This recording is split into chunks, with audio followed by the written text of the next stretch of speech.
saya akan menjelaskan tentang clean architecture dan test driven development di Golang. Jadi ini adalah model clean architecture yang dikembangkan oleh Uncle Bob Martin. Di sini ada 4 layer. Layer yang paling dalam adalah entities. Entities adalah konsep utama dari bisnis kita. Konsep utama dari aplikasi kita. Misalkan kalau aplikasi kita e-commerce, maka di dalam entities ini ada customer, ada order, ada item, ada shipping, dan sebagainya.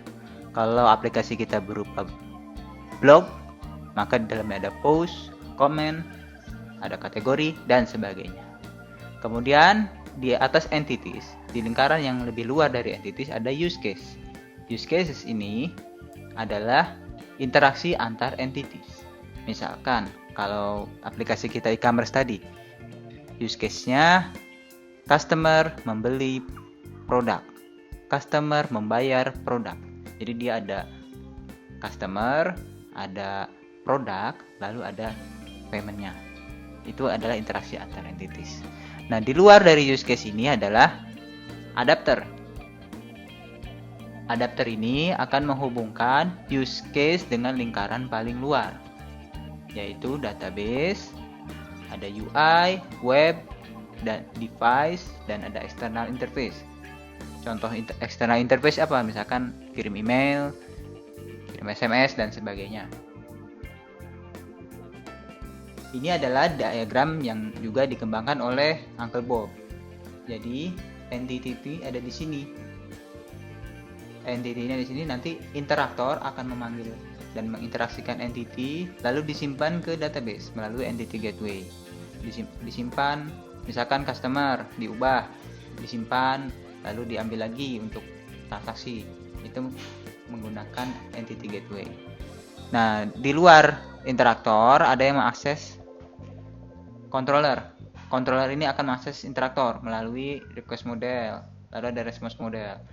Nah, di diagram ini kan controller dan presenter ini dipisah. Kenapa dipisah? Karena sebaiknya memang request dengan yang bertanggung jawab dengan UI itu dipisah supaya ada separation of concern namanya. Nah, di sini kan ada panah nih. Panah ke dalam ini artinya lingkaran yang luar ini akan bergantung dengan lingkaran yang dalam. Jadi database dan sebagainya akan bergantung yang di dalam. Tapi tidak sebaliknya. Jadi kalau misalkan ini yang di luar ini diganti, ini tidak akan terpengaruh ke dalam.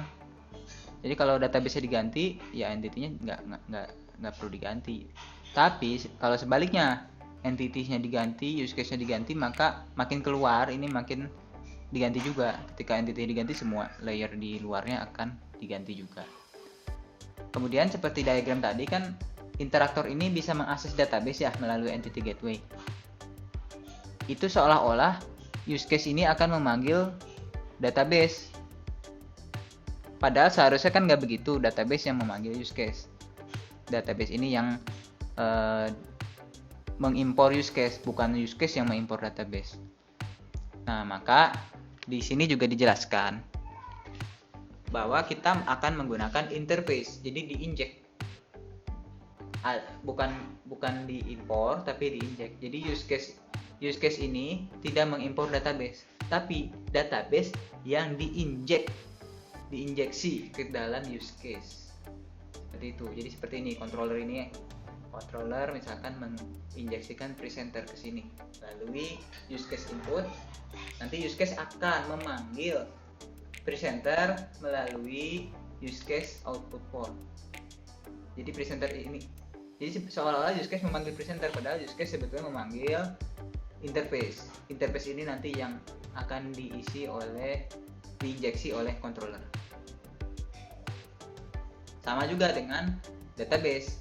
Jadi kalau misalkan interaktor manggil database, itu nggak langsung ini manggil ini, tapi melalui interface ini. Nanti interface ini diisi oleh entity gateway yang mengisinya ya nanti bisa pakai dependency injection service yang sudah ada, atau kita bisa bikin sendiri, injeksi sendiri aja gitu. Nanti detailnya akan kita lihat di coding.